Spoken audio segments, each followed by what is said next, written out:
അതിന്റെ മേൽ വിറക് വെച്ച് അതിന്റെ മേൽ ബലിവസ്തുവിനെ വെച്ച് കൊന്ന് തീ കൊളുത്തുന്നതാണ് ദഹനബലി. ദൈവം ഭൂമിയിലേക്ക് വരുന്നതിന് മുമ്പ് ആളുകൾ ഇങ്ങനെയായിരുന്നു ദൈവത്തോട് പ്രാർത്ഥിച്ചിരുന്നത്. എന്തു കഷ്ടമാണല്ലേ ദൈവത്തിന്റെ ഈ പരീക്ഷണം. തന്റെ സങ്കടമെല്ലാം ഉള്ളിലൊതുക്കി ദൈവം പറഞ്ഞതുപോലെ ചെയ്യാൻ അബ്രഹാം തീരുമാനിച്ചു. അബ്രഹാം ആദ്യ രാവിലെ എഴുന്നേറ്റ് തന്റെ കഴുതയെയും 2 വേലക്കാരെയും തന്റെ മകനായ ഇസഹാക്കിനെയും ബലിക്കുള്ള വിറകും ശേഖരിച്ച് മോറിയ ദേശത്തേക്ക് യാത്രയായി. 3 ദിവസം പിന്നിട്ടപ്പോൾ അബ്രഹാം അങ്ങ് ദൂരെ മോറിയ മല കണ്ടു.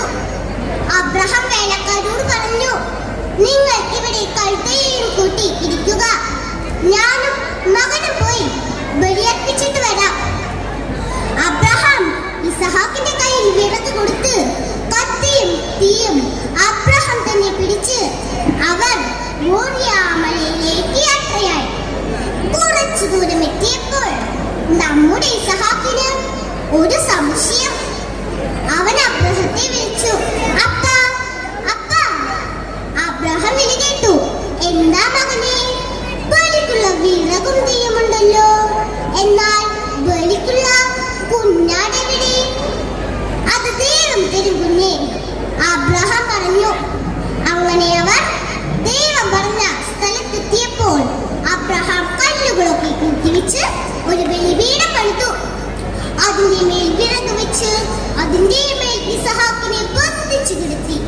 പാവം ഇസഹാക്ക്, അവന് മനസ്സിലായി തന്നെ തന്നെയാണ് ബലിയർപ്പിക്കാൻ പോകുന്നതെന്ന്. തന്റെ മകനെ കൊല്ലാൻ അബ്രഹാം കത്തി ഉയർത്തി.